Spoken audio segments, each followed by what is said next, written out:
and welcome back to my vlog. There's bees over in the raspberries again, so one has been flying around my head.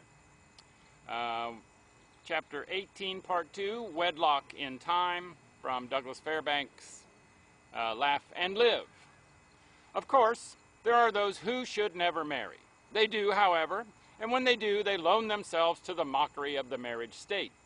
There is no time to dwell on this thought, for it is just something that goes on happening anyway and has no bearing on the advisability of wedlock in time between people of horse sense. Given a good wife after his own heart, no manly man has a righteous kick coming against the fates. Under such circumstances, if things go wrong, he will find the fault within himself. Of course, we should, to the fullest possible extent, be prepared for marriage before assuming its responsibilities. We should at least have a ticket before embarking, and it is the real man's duty to provide the ticket. Since it is to be a long voyage, a round trip isn't necessary.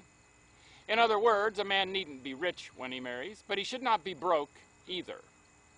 Lack of funds a few days after the honeymoon is too hard a test for matrimony to bear nobly.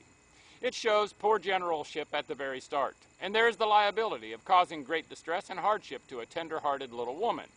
It would be a sad blow to her to find that the man of her choice was, after all, just an ordinary fellow, a man without foresight.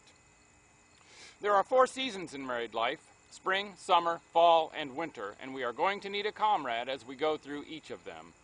And the one we want is the one we start with, the gentle partner in all our joys and sorrows. It is she who will stand back of us when all others fail. When the children come along to bless our days and inspire us to greater efforts, we are glad to look into their happy, smiling faces and find that they resemble their mother. Their soft cheeks are like hers, their hands, their dainty ways, their caresses. And when Mama looks into those same bright eyes, they make her think of their daddy. The fond affection bestowed upon the children by both parents is but another mode of expressing their regard for each other. Springtime days, these, when little tots climb up and entwine their arms about our necks. If this were married life's only compensation, it would not prove in vain. For when the babies enter the home, the tie that binds becomes hard and fast, if the man is a manly man. To become the father of a bright-eyed babe is an experience of the highest importance to a young man getting started.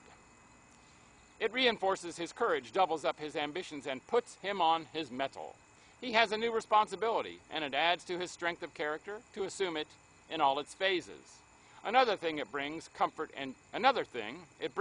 and joy to the mother during the long days while her man is out in the fray. It drives ennui out of the household throughout our springtime days. And when summer comes along, new hopes dawn with us. Springtime had found us up and doing, and when it merged into the new season, we found our aspirations even stronger than before. Children must be educated and their futures prepared in advance as far as may be. They must not go into the world without tools to work with. Meanwhile, the household teems with plans and becomes a veritable dream of youthful fervor. We find that having helped our children into attractive personalities, they have become magnets with which to draw about us their comrades. Thus we hold on to our youth by virtue of our surroundings, creatures of our thoughtfulness concerning wedlock in time. That the fall season is coming has no terrors for us. There will be the weddings and plannings for new homes close by, if we have our say. And in due course, the grandchildren will come who will favor Grandpa and Grandma, and once again, youth knocks at our door. There will be no dread winter days for us, for we have been forehanded. We have a new crew on board to chase away the cares of old age and infirmities. Try how we will, there is no way to forestall the operation of the law of compensation. We reap as we sow. The world will be good to those who compel its respect by becoming the right sort of citizens.